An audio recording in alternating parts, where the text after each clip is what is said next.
ये पीएफएससी 2025 का जो पेपर 2 है, उसमें कुछ चीजें हमने कल डिस्कस किया था। कल हमने आपको कुछ एस्पेक्ट्स डिस्कस किए थे, प्लस 5 इयर्स के जो क्वेश्चन हैं प्रीवियस ईयर में आए हुए, यानी 24, 23, 22, 21 एंड 20, ये 5 इयर्स के पूरे आपको क्वेश्चंस प्रोवाइड कराए थे पीडीएफ में। जिन लोगों ने उसको नहीं देखा है, आप उसको देख सकते हैं। आप 5 इयर्स के देख सकते हैं, उससे आपको बहुत चीजें आइडिया होगी। जो कुछ मैं सिलेबस में यहाँ मैं ग्रामर के डिस्कस कर रहा हूँ और अदर एस्पेक्ट्स, तो ऑब्वियसली देखो सीधी सी बात है, मैं जो कह रहा हूँ और यदि वो क्वेश्चन में है, इसका मतलब है सही है, चीजें आपको उतना फॉलो करना है। यदि नहीं है तो ऑब्वियसली नहीं फॉलो करना है, तो आप उनको देखो। इसी वजह से मैंने आपको पहले 5 इयर्स के प्रोवाइड करा दिए, इस वजह से कि एवरी ईयर हर एस्पेक्ट हर चीज नहीं आएगा, लेकिन कुछ क्वेश्चंस एवरी ईयर आते हैं। जैसे आप देखोगे वॉइस, नरेशन, ये आपके एवरी ईयर आते हैं, तो आपको उन पर ज्यादा ध्यान देना है। तो जो सिलेबस यदि आप देखोगे तो एक एस्पेक्ट्स ग्रामर वाले में, ग्रामर में दो तरीका है देखने का। एक तरीका देखने का है कि हम ग्रामर यदि बेसिक्स जानते हैं तो वो 120, जो पूरे 120 मार्क्स का है, जिसमें ओनली इंग्लिश है, जो मैं हिंदी मीडियम वाले के लिए कह रहा हूँ। सिर्फ यदि हिंदी मीडियम में भी हो तो वो पूरे 120, जो यानी कि जिसमें आपके आर्गुमेंट, रिपोर्ट, प्रेसी, आरसी और ग्रामर, तो इस सब में काम आएगा। लेकिन जो इंग्लिश मीडियम के हैं उसमें से पूरे 200 में से आपको इंग्लिश की जरूरत है, तो उसमें बेसिक्स ग्रामर यदि आप जानते हो तो ठीक है। अब ग्रामर जानने का ये मतलब नहीं है कि आप पूरे के पूरे बुक को डिटेल में पढ़ने लगोगे, नहीं। ग्रामर में जानने के लिए हमें बेसिक्स कुछ चैप्टर्स हैं, कुछ जो क्वेश्चंस जहां से पूछे जाते हैं, जो लास्ट कपल ऑफ ईयर्स में, लास्ट 10+ ईयर्स में जो क्वेश्चंस पूछे गए हैं, वो उनके संबंध में हम देखेंगे उनको कि क्या क्या हमें करना है। लिमिटेड चैप्टर्स हैं, लेकिन आपको उसको समझना पड़ेगा, उसको प्रैक्टिस करना पड़ेगा। The more you practise the better it is, but before practising आपको कंसेप्ट समझना पड़ेगा, आपको कंसेप्ट चीजों को समझना है। तो जो आपके सिलेबस में वो मैं डिस्कस कर रहा हूँ। देखो, जो ग्रामर होते हैं दो तरीके, एक है कि आप, एक मैंने बोला कि पूरे में आएगा, एक जो है ओनली लगेगा 25 मार्क्स के हैं।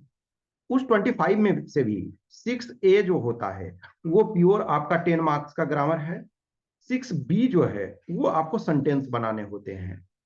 तो वैसे देखा जाए तो इसमें डायरेक्ट ग्रामर का यूज नहीं है, लेकिन सेंटेंस को फॉर्म करोगे तो ग्रामर तो आएगा ही। लेकिन इसमें मेन रोल जो है वो आपका, यदि आप उसके मीनिंग जानते हो, आप उसके अर्थ जानते हो, वो सबसे महत्वपूर्ण है। लेकिन ऑब्वियसली सेंटेंस फॉर्मेशन में आपको ग्रामर, सी वाला जो पार्ट होता है 5 मार्क्स का, जो ये भी आपका 10 मार्क्स का है, और ये इसमें से सेंटेंस करेक्शन आपको करने के लिए कहता है। तो ऑब्वियसली ग्रामर जानोगे तभी आप सेंटेंस करेक्ट करोगे। तो वैसे देखा जाए तो प्योर 100% ग्रामर का कंपोनेंट एक तरह से ये है 10 मार्क्स, और ये 5 मार्क्स। बाकी इसमें आपका वर्ड मीनिंग यदि जानते हो तब आपका बन पाएगा। तो इसमें हम सिलेबस को देखेंगे कि जिनमें कपल ऑफ ईयर्स में पूछे जा रहे हैं और क्या क्या चीजें उसमें से आपको वर्क करना है। ये ऑलरेडी मैं डिस्कस कर चुका हूं कि जनरल स्टडीज एसे एंड कम्प्रिहेंशन, इसमें से पार्ट ए जो है तो आपका ऐसे क्वेश्चन होता है, तो वो आपका answered in long narrative form, इधर इन हिंदी और इंग्लिश, इसमें विकल्प है, totalling 80 marks. Indicative topics are modern Indian history, specially of the freedom struggle, geography, polity, economy, knowledge of security, human rights issues and analytical ability. ये इसमें हिंदी और English जो में लिख सकते हो। पार्ट बी में जो आपका है, यानी comprehension, precis writing, other communication और language skill to be attempted in English only, यानी 120 marks. Topics are comprehension passage, precis writing, developing counter arguments, report writing, simple grammar and other aspects of language testing. तो ये आपका देखा जाए तो basic paper 2 है, aggregate. आज हम लेकिन ग्रामर वाले पॉइंट ऑफ व्यू धीरे धीरे चीजें हम सबको डिस्कस करेंगे। तो जो ग्रामर में हम देखते हैं, अब देखा जाए तो डायरेक्ट आपको टेंस नहीं पूछता है ना कि टेंस में, लेकिन टेंस आपको जानना, खास करके जो हिंदी माध्यम के हो, हिंदी मीडियम वाले हो, उनके लिए टेंस बहुत जरूरी है। टेंस में हमने आपको ऑलरेडी बताया, टेंस में इंग्लिश वाले टेंस की ब्यूटी क्या है, इसमें भी 4 फॉर्म, इसमें भी 4 फॉर्म, इसमें भी 4 फॉर्म। आप प्रेजेंट को यदि अच्छे तरीके से समझ गए तो पास्ट समझना आसान है, फ्यूचर। मैक्सिमम जो सेंटेंसेस यूज करते हैं हम प्रेजेंट का सबसे ज्यादा यूज करते हैं। यदि 100 सेंटेंसेस आप यूज करते हो तो मान करके चलो कि 70 के आसपास इन नॉर्मल जो है राइटिंग और ये सारी चीजों में प्रेजेंट टेंस का ही यूज करते हो 70%, बाकी में आप पास्ट और फ्यूचर फिर 30% में यूज करते हो। तो आपको टेंस जानना है, खास करके हिंदी माध्यम में हो तो जरूरी जानना है। ये इसमें से कि हाँ कौन सा क्या होता है, किसके लिए यूज होता है, उसके हम एप्लीकेशन भी देखेंगे। अब एप्लीकेशन डायरेक्ट तो नहीं आएगा, लेकिन हमको समझने के लिए वो जरूरी है। फिर देखो parts of speech, parts of speech total 8 हैं। तो 8, ऑल 8 को पढ़ो। देखो जो मोस्ट इंपॉर्टेंट ये वाले हैं, प्रीपोजिशन सबसे ज्यादा इंपॉर्टेंट है, वर्ब उस वर्ब बहुत इंपॉर्टेंट है, प्रोनाउन बहुत इंपॉर्टेंट है, नाउन कंजंक्शन। लेकिन अभी जैसे 24 वाले में देखो, तो आपको एडजेक्टिव को एडवर्ब के फॉर्म में करके बनाने के लिए तो आप 8 के 8 हो। 5 है हमने लिखा है, लेकिन और जो 3 है वो उसको भी कर लो, वन फॉर्म और अदर सबको आपको करना है, ठीक है ना। लेकिन इन इन इन इन 5 को थोड़ा बेटर तरीके से करना है, क्योंकि इसके ज्यादा एप्लीकेशन हैं और उन लोग के हैं कम है, हम सबको डिस्कस करेंगे, ठीक है ना। फिर आपका जो एक तरह से जो देखो जैसे ये वर्ब आ गया, वर्ब पढ़ने के बाद आपको सिंटेक्स पढ़ना है, यानी सब्जेक्ट वर्ब एग्रीमेंट। ये बहुत महत्वपूर्ण है, तो वर्ब को भी डिटेल में पढ़ना है। जो वर्ब के 5 फॉर्म होते हैं, V1, V2, V3, V4 और V5। तो V1 जो क्या है, जो ओरिजिनल फॉर्म में वर्ब है। तो वर्ब में क्या ओरिजिनल फॉर्म है, जैसे स्टडी, रीड, लाफ, स्लीप, ये सब क्या ओरिजिनल, तो V1। अब V2 स्टडीड, ठीक है, रेड, मीन्स इसका रीड रेड रेड वो सेम स्पेलिंग होता है, लाफ्ट लाफ्ट। V3 जो आपका जैसे ये आपका गो बेंट गोन, तो V3 ये हो गया। V4 ING आप लगाते हो, V5 S और ES लगाते हो। तो वर्ब अपने आप में बहुत इंपॉर्टेंट है, लेकिन यहाँ जो सिंटैक्स देखते हो, सब्जेक्ट वर्ब एग्रीमेंट, जनरली यहाँ जो कंसेप्ट आता है सिंगुलर और प्लूरल, या सिंगुलर वर्ब लगाओगे या प्लूरल लगाओगे। तो सिंगुलर और प्लूरल वर्ब के कंसेप्ट्स यहाँ यूज होते हैं, तो ये भी आपको करने हैं, ये भी आपको जानने हैं। नेक्स्ट फिर जब देखो यहां तक यदि आप पहुंच जाते हो, present past future, parts of speech और सब सिंटैक्स सब्जेक्ट वर्ब एग्रीमेंट, तब आप सेंटेंस के फॉर्मेशन की जानकारी हो जाती है। जब वर्ब जैसे देखते हो, सेंटेंस में नॉर्मली क्या होता है, सब्जेक्ट प्लस प्रेडिकेट आप है, लेकिन subject plus verb plus object, ये एक तरह से यूनिवर्सल फॉर्म है, ठीक है ना। तो ये यदि देखा जाए तो मोस्ट, अब उसमें से ऑब्जेक्ट को जितना आप बढ़ा सकते हो, जितना आप एक्सटेंड कर सकते हो, जैसे कल हमने आपको सेंटेंस एक लंबा सा बड़ा करके दिया था, तो उसको आप कर सकते हो।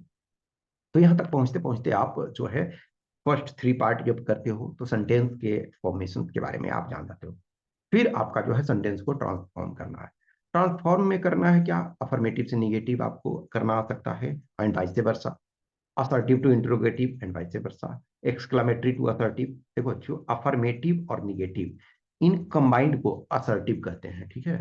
तो अफर्मेटिव प्लस निगेटिव, इन दोनों को मिला दे तो कंबाइंड इनको असर्टिव सेंटेंस कहते हैं। तो इंट्रोगेटिव से आपका असर्टिव हो सकता है, और या वाइस वर्सा, और exclamatory to assertive and vice versa, एक तरह से, ठीक है। फिर आपको डिग्री, डिग्री भी आपको पूछा जाता है। तो डिग्री का यहाँ देखो, जो ग्रामर में होते हैं, तो वो आपको डेफिनेशन नहीं पूछा जाता है कि आप पॉजिटिव डिग्री के डेफिनेशन बताओ, या डिग्री के को एक्सप्लेन करो, डिग्री को डिफाइन करो और उसके पार्ट्स को लिखो, नहीं, वो नहीं आएगा। ट्रांसफॉर्मेशन मेनली आता है, बट ट्रांसफॉर्मेशन भी आता है, तो एटलीस्ट हमको जानना होगा कि पॉजिटिव डिग्री क्या है, कंपेरेटिव डिग्री क्या है, सुपरलेटिव डिग्री। तो ट्रांसफॉर्मेशन तो 6 हो जाएगा एक तरह से, पॉजिटिव आपका कंपेरेटिव में, फिर पॉजिटिव आपका सुपरलेटिव में, फिर कंपेरेटिव आपका सुपरलेटिव में, और कंपेरेटिव आपका पॉजिटिव में, फिर सुपरलेटिव आपका कंपेरेटिव में, और सुपरलेटिव आपका पॉजिटिव में। तो 6 आपका हुआ। तो 3 एक तरह से जानोगे, 3 अपना बन जाएगा एक तरह से। तो ये है। नेक्स्ट आपका जो है simple complex and compound sentences. तो इसमें भी आपको चेंज करना है एक से दूसरे। तो यहाँ भी देखो 6 यहाँ भी हो गया, ठीक है। तो ये सिंपल से कॉम्प्लेक्स या कंपाउंड, या फिर कॉम्प्लेक्स से कंपाउंड या सिंपल, फिर कंपाउंड से कॉम्प्लेक्स या कंपाउंड से सिंपल। तो ये आपके 6 यहाँ होते हैं। फिर क्वेश्चन टैग आपको पूछा जाता है, रिमूव टू, टू को रिमूव करना है, ठीक है ना। टू मतलब क्या है, निगेटिव सेंस में होता है कि कोई चीज इतना जितना नहीं होना चाहिए, तो ये करना है।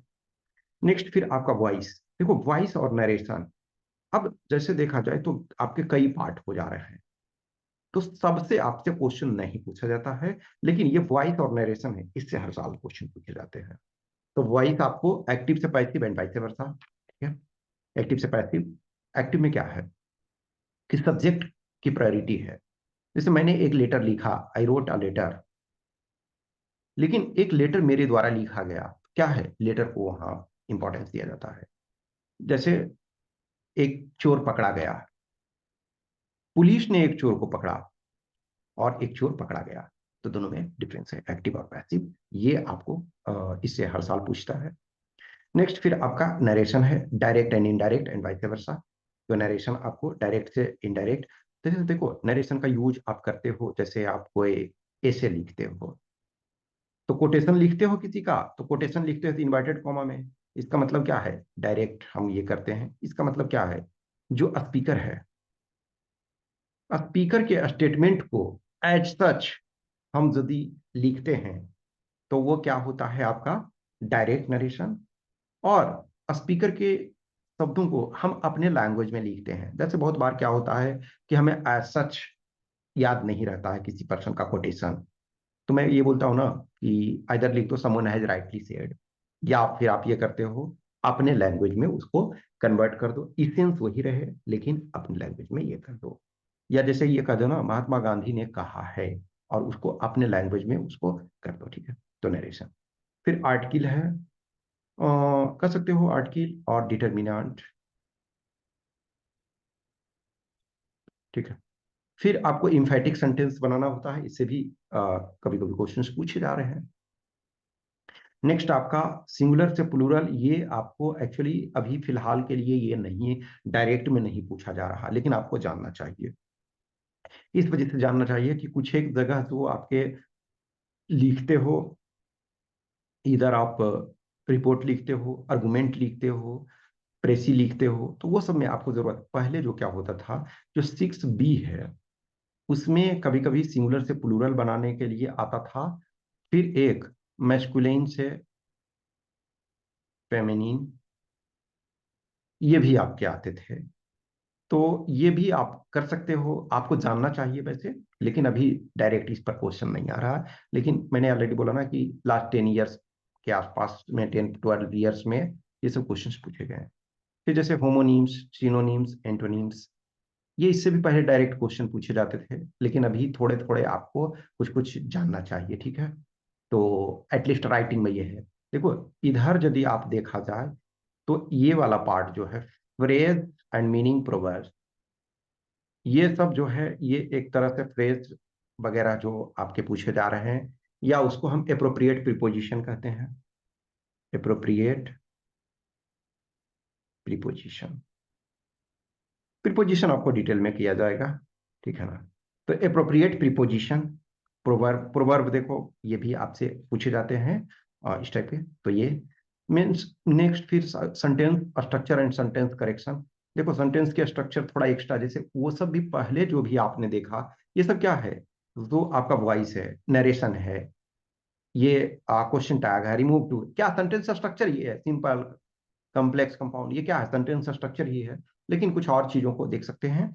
और सेंटेंस करेक्शन, ये जो 5 मार्क्स के आपके आते हैं, जैसे जो ये 5 मार्क्स के आज के डेट में सेंटेंस करेक्शन है, वो पहले जो है वो आता था प्रीपोजिशन के फॉर्म में, उसमें 5 मार्क्स का जो है प्रीपोजिशन फिल करने आता था। लेकिन अभी उसके कपल ऑफ ईयर से, कई ईयर से ये चेंज करके सेंटेंस करेक्शन किया गया है। तो सेंटेंस करेक्शन भी ग्रामर का ही पार्ट है। फिर आपके कंबाइनिंग सेंटेंसेस, कभी कभी जैसे कंबाइंड सेंटेंस करने के लिए कहा जाता है कि 2 सेंटेंस दिया हुआ है और उसको कंबाइन करके लिखना है, तो ये भी आपके। तो ये यदि देखा जाए तो इतने मोर और लेस इनको करने हैं आपको। लेकिन देखो जैसे प्रॉपर जो जो जैसे पेड वाले में हो, कुछ कुछ जो नॉन पेड वाले भी हैं, तो हम ऑलरेडी बताए हुए हैं, कुछ चीज़ें हम ओपन में आपको डिस्कस करेंगे, और बहुत सारी चीज़ें आपको मिल जाएंगे। तो उनको नोट्स वगैरह बना करके रखोगे और उनको देख लोगे, क्योंकि ग्रामर वगैरह में क्या है ना, 1 नंबर का है तो वो परफेक्ट मिल जाएगा ना, यदि हम जानते हैं तो परफेक्ट मिल जाएगा, उसमें मार्क्स नहीं कटेगा यदि हम सही तरीके से किए तो ये ध्यान रखना है कि ग्रामर वगैरह में ठीक ठाक मार्क्स कर लोगे तो वो फायदा आपका होगा। अब जैसे बुक की बात है तो कल ऑलरेडी हमने आपको बुक के संबंध में बताया था, लेकिन बुक का नेम हमने नहीं लिखा था। आज मैं ये आपको बता दे रहा हूँ कि जो मैं ये कह रहा हूँ कि मेरे अनुसार कि आप इसमें से कोई एक ले सकते हो, जो भी है। और यदि आपको जैसे ये पार्टिकुलरली शायद ये हिंदी में आता है, ठीक है ना, मेरे पास तो जो है वो हिंदी में, हमारे सर एक, एक्चुअली ये ऑथर जो हैं, ये इनके एक स्टूडेंट थे, वो मेरे टीचर रह चुके हैं, तो यानी कि मेरे टीचर के टीचर रह चुके हैं। तो इनका तो मेरा ऐसा नहीं है कि उस पॉइंट ऑफ व्यू से मैं कर रहा हूँ, आपको मर्जी। मैं हमेशा बोलता हूँ कि आप जिस भी ऑथर का, जिस भी टीचर का, यदि आपको लगता है कि बुक अच्छा है तो आप वो लो। मैं ये नॉर्मल, ये देखो एक मतलब वन ऑफ द बेस्ट में से है, तो रे एंड मार्टिन ले सकते हो, high school English grammar and composition. ये इसमें क्या होगा कि ये हिंदी में भी है और इंग्लिश में भी है, ये मेनली आपके हिंदी मीडियम वाले के लिए है।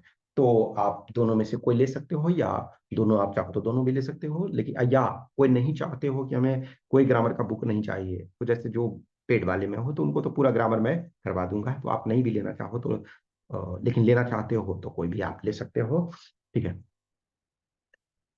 ये आपका यश चांद पब्लिकेशन का है, यश चांद पब्लिकेशन का। तो ग्रामर बेस है, सबसे पहले धीरे धीरे टेंस से करो। ग्रामर किसी भी लैंग्वेज में जरूरी है, चाहे हिंदी हो या इंग्लिश हो। मैं जैसे देखता हूँ कि बहुत सारे हिंदी मीडियम के स्टूडेंट्स हैं तो हिंदी सही से नहीं लिख पाते हैं, इंग्लिश मीडियम वाले हैं तो इंग्लिश में दिक्कत होती है बहुत लोगों को। तो ग्रामर आप नहीं जानते हो तब आपकी राइटिंग में दिक्कत होती है, तो आपको ग्रामर जानना चाहिए। ये लिमिटेड सिलेबस है, इनको करना है धीरे धीरे करके। मैं चीज़ों को आपको करवाऊंगा, सारे कंपोनेंट्स को करवाऊंगा, और जो जैसे होमवर्क वगैरह जो भी दे रहा हूँ उसको आपको करना है। तो इनको जैसे मैंने ये बोला कि 5 इयर्स का जो क्वेश्चन आपको मैंने दिया था कल वाला, उसमें से है, तो आप उनको देख लो। और कुछ भी क्वेश्चंस क्यूरी डाउट्स होता है तो आप कमेंट बॉक्स में कमेंट कर सकते हो, या हमें मैसेज कर सकते हो इस व्हाट्सएप नंबर 8527146498, या टेलीग्राम नंबर 7404909669। रेगुलर रूप से आप टच में रहो, कुछ ना कुछ कंटेंट जो है आप डेली मतलब मिलता रहेगा रेगुलर बेसिस पे, ठीक है। Okay, thank you.